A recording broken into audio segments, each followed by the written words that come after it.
अब कांग्रेस पार्टी कहती क्या है और समझती क्या है बिहार के संदर्भ ये पूरा बिल जो है बिहार के इलेक्शन के संदर्भ में आप अगर देखें तो भारतीय जनता पार्टी आप देखें कि जानबूझकर केवल ये एक मामला केवल ये बिल का नहीं है।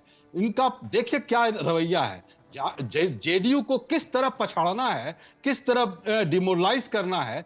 जो नीतीश कुमार अल्पसंख्यकों के बारे में किस तरह से आगे बढ़कर पिछले सालों आगे बढ़ते थे और इस बार इस बिल में उनको चुपचाप रहना पड़ गया और उनसे सहमत होना पड़ गया। आज हम इनके अगर वेलफेयर की बात करते हैं तो आप बताइए कि यही 2019-20 में इस विभाग का आवंटन 4,700 करोड़ रुपया था, जो घटकर 2023-24 में 2,608 करोड़ रह गया और 2022-23 में बजट आवंटन 2,612 करोड़ रुपया था, जिसमें 1,775 करोड़ रुपया खर्चा ही नहीं हुआ। मंत्रालय नहीं कर पाया। इस पर जेडीयू का कोई और इन पार्टियों का जो सेकुलर कहते हैं और जो वेलफेयर का बात करते हैं माइनॉरिटीज के बारे में, इस पर कभी कोई सवाल नहीं उठाते रहे। कांग्रेस पार्टी क्या कहती है? कांग्रेस पार्टी कहती है कि आप जब इस देश में सब लोग यहां रहते हैं तो कहती है इस बिल के माध्यम से आप आर्टिकल 14, आर्टिकल 15, 25, 26, 30 को आप वायलेशन करते हैं। अगर हम आर्टिकल 14 का भी बात अगर करते हैं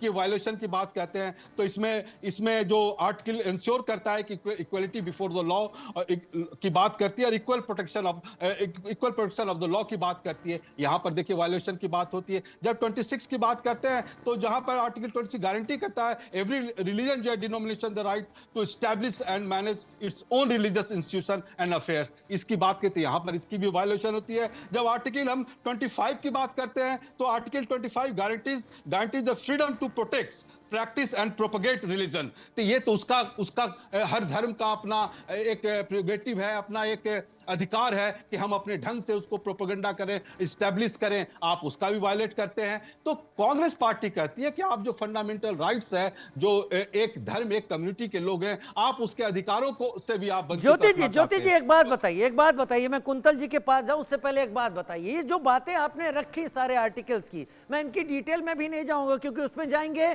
तो एक विस्तृत चर्चा होती चली जाएगी। ये सारी आपके बड़े लीडरान ने पार्लियामेंट में रखी और इनके पक्ष में बातें रखी हैं, इस पर जोर भी दिया है।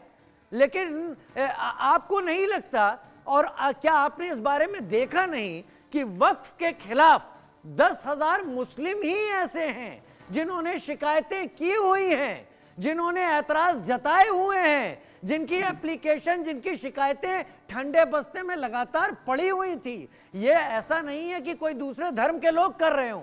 जिनको वक्त को देखना है उन्होंने ही शिकायतें की हैं, ऐसा ऐसा हुआ है। अगर आप एकदम फिगर पर जाना चाहे तो 9,442 मैं फिगर देता हूं आपको। क्या उस ऐतराज को किनारे कर दिया जाए? नहीं, आप देखिए, जब हम डेमोक्रेटिक कंट्री में हैं, अगर उस कंट्री में अगर कोई एक आदमी किसी पक्ष का बात होता है और वो बोलता है कि हमारे साथ ये गलत है, तो आपके उनके उस अधिकार, उसके वक्तव्य को भी सुनना चाहिए और सुनना पड़ेगा। क्योंकि ऐसा हमारे संविधान में है कि जो हमारा आर्टिकल बताता है 25 और 26 में बताता है, फ्रीडम है हमारे रिलीजन को हम अपने ढंग से अपना उसको प्रोपगेट करें, उस इंस्टीट्यूशन को हम अपने ढंग से चलाएं। तो आपको इस अधिकार के बारे में बात करना ही पड़ेगा। आप चाहे वो हाई कोर्ट में जाएगा, चाहे सुप्रीम कोर्ट में जाएगा, कोर्ट को उसकी बात को संज्ञान लेना पड़ेगा। बहस अलग हो सकती है, अच्छी बात कही, बहस अलग हो सकती है। कुंतल कृष्णा के पास जाऊंगा, बीजेपी से मेरे साथ हैं। कुंतल, बीजेपी सरकार की पूरी कोशिश थी कि वक्फ को लेकर जो कुछ भी मुस्लिमों के साथ, गरीब मुस्लिमों के साथ जो अन्याय होता आ रहा है, इस दान की चीजों से उनके लिए जो होना चाहिए था, या ये जो शिकायतें यूं ही पड़ी रह जाती थी, वो सब नहीं हो पा रही थी, उसको लेकर ये चीजें सामने आई। लेकिन लगता है आपके सहयोगियों के ऊपर इसका असर होता दिख रहा है। अगर नहीं होता दिख रहा है तो फिर विपक्ष इतना बवेला क्यों मचाता दिख रहा है एक ऐसे कानून के ऊपर जिस पर अभी राष्ट्रपति ने हस्ताक्षर भी नहीं किए हैं, अभी अस्तित्व में नहीं है? राजीव जी, सबसे पहले तो मैं इस बात को कह देना चाहता हूं कि कांग्रेस अब इस बात को अच्छी तरीके से समझ ले कि देश में प्रोपेगेंडा पॉलिटिक्स नहीं चलेगी। वक्फ संशोधन बिल शुद्ध रूप से जायदाद के रेगुलेशन का बिल है। ये एक इकोनॉमिक रेगुलेशन की बात करता है, हिसाब मांगता है सिर्फ और सिर्फ। भाई वक्त के पाक मंसूबे से जिन लोगों ने अपनी जायदाद दान की है, उनकी जायदाद सही मसले में खर्च हो रही है या नहीं, सिर्फ हमें इतना जानना है। किसी भी मजहबी मामले में किसी तरीके का कोई हस्तक्षेप नहीं है, पहली बात। और ये जो विपक्ष प्रोपेगेंडा खड़ा करने की कोशिश कर रहा है, तो इस देश का मुसलमान समझता है वक्फ संशोधन बिल इस देश के उन 90% पासमानदा मुसलमानों की बात करता है, उन गरीब बेवाओं की बात करता है, उन यतीमों की बात करता है, हाशिए पे रह रहे मुसलमानों की बात करता है, और साथ में वक्फ संशोधन बिल वक्फ की संपत्ति पे कब्जा किए हुए माफियाओं से वक्फ को की संपत्ति को वापस लाने की बात करता है। मुझे बड़ा दुख हो रहा है ये कहते हुए, लेकिन कांग्रेस जिस तरीके से बात कर रही है और विपक्षी पार्टियां बात कर रही हैं, अब तो धीरे धीरे ये अंदेशा पुख्ता सबूत में बदल रहा है कि सारे माफिया जिन्होंने वक्फ की संपत्ति पे कब्जा किया हुआ है, उनके सरपरस्ती में यही लोग हैं। क्योंकि वक्फ संशोधन बिल का विरोध सिर्फ और सिर्फ वो व्यक्ति करेगा जिसका इसमें इंटरेस्ट होगा। मतलब आपको लगता है कई राज खुलने वाले हैं? बिल्कुल बिल्कुल भाई, हम तो एक बात आप बताएं, एक पाक मंसूबे से एक ट्रस्ट, एक दान किया गया, जिस व्यक्ति ने दान किया उसने कहा कि साहब ये हाशिए पे जो मुसलमान हैं उनके काम में आए।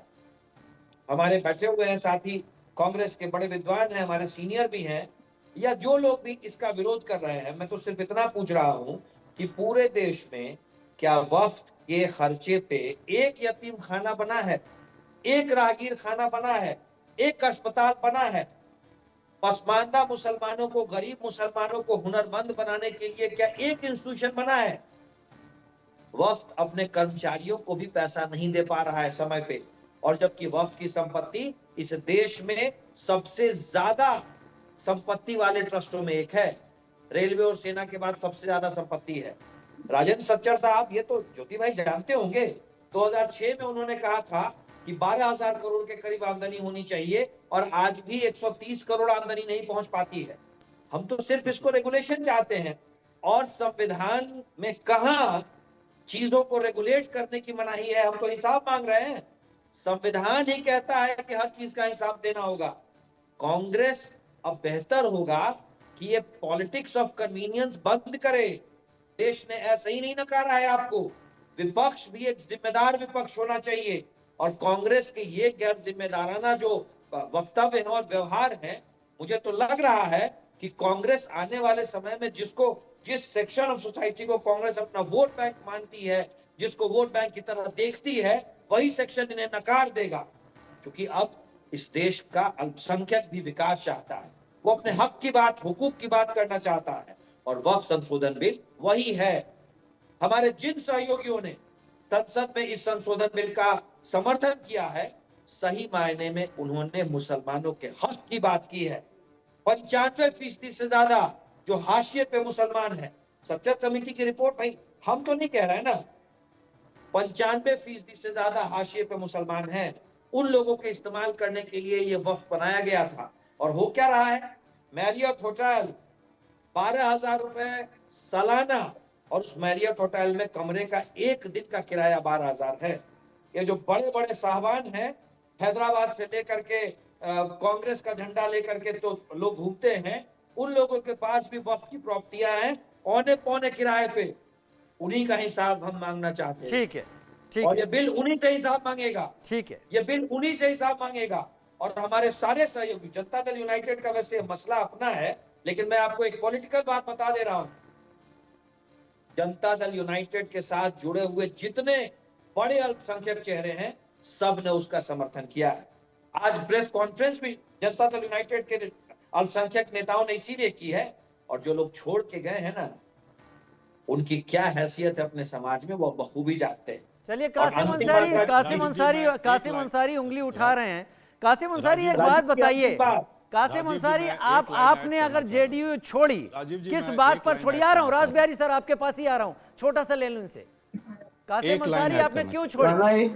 जी, अभी मैंने जदयू के प्रवक्ता बड़े भाई नीरज जी ने जो बात बोली है, तो व्यक्तिगत संबंध जो है किसी भी पार्टी के किसी भी लोग से हो सकता है, और जहाँ से इनको ये नहीं वो छोड़िए, मुझे ये बताइए, आपने जदयू क्यों छोड़ी? नहीं नहीं, ये जदयू के, ये जो है हम जदयू के जो है ये प्रमाण पत्र हैं इन्हीं के पार्टी के प्रदेश में, और ये सक्रिय सदस्य का जो है हमने हजारों फिर सदस्य सवाल जापान पूछूंगा, बनाया है। आपने जदयू किस बात पर छोड़ी? जी, और कब जदयू छोड़ा? छोड़ने का जो दोनों नहीं, आप वजह बताएं मुझे छोड़ने की। कारण डेट भी पूछ कब लीजिए। छोड़ा था? कब छोड़ा था सब लोग जान रहे हैं। 2 तारीख को छोड़ा, 2 अप्रैल को जो जब वक्त बिल। चलिए, अच्छा, नहीं, वजह क्या थी, मुझे वजह बताएं।